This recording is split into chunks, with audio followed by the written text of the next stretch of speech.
Hey everybody, while I'm charging, I want to do a quick video about what I would say is a Tesla unique feature in the automotive world, really because it's all electric. There may be other vehicles that start to do this, but really the 1-foot driving technique is kind of what I wanted to talk about, because if you don't make any adjustments to your Tesla, basically it is really strong with regenerative braking. If you go in here into the settings, let's see, where is it? Driver, vehicle,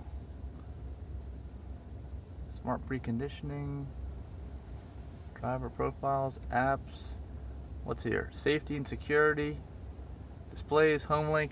Actually, maybe it's controls. Controls driving. That's probably it. There we go. Okay, you've got a couple of different choices. Let's say you don't do anything. Let's say you keep it in standard regenerative braking, because it's a very aggressive thing, as opposed to low. I'm not going to keep it in low. Standard. And creep mode is off. Okay, let's come down here and talk about the pedals. Don't mind my dirty floor mats. You've got the brake pedal on the left as normal, and you've got the accelerator, not the gas, but the accelerator pedal on the right. Okay, here's what you do for the driving technique. I would call it the 1-foot driving technique. And also look down here, you've got a nice little area where you can rest your foot over here when you're not using the brake pedal, because you almost never use it. Here's what I do. If I want to accelerate, I will actually push down on the accelerator to accelerate. And then if I want to brake, basically you need to keep steady pressure on the accelerator, because if you don't, the minute you let off, you're actually going to be braking. You're going to be braking at a fairly rapid rate as well. Not a panic stop, but you'll be braking at a fairly rapid rate. If you take your foot off the pedal altogether, you're continually braking at a fairly rapid rate. If you want to maintain your speed where you are, you got to push back down on the accelerator pedal. This is the 1-foot technique that you need to know about when you drive a Tesla. If you don't know about it, you'll find out about it very quickly at the factory default settings. Now, the only time you'll actually need to brake is in a panic stop under normal driving, unless you're about to roll to a complete stop. Let's say normal driving, panic stop, you let off, you'll start to brake fairly quickly, then you hit the brake. Hear that for your panic stop. Now, when you're coming to a complete stop, like for a traffic light or a stop sign, this is how you'll do it. You'll have your accelerator on while you're coasting down the road at a constant speed. You'll let off. If you let off quick, you're going to be braking quick.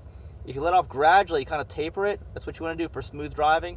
You'll start to slow down until you are all in deceleration till you're about to approach, let's say, the stop sign.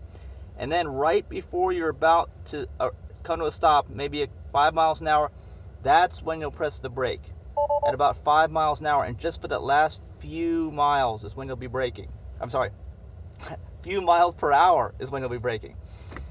Which means, basically, if you haven't figured it out yet, that you're really almost never going to be using your actual traditional brake calipers. And I can tell you, if you're a good driver and you drive smoothly and you don't make a lot of panic stops, you don't drive aggressively and super fast, which necessitates the panic stops, your brake pads are going to last potentially the life of the vehicle.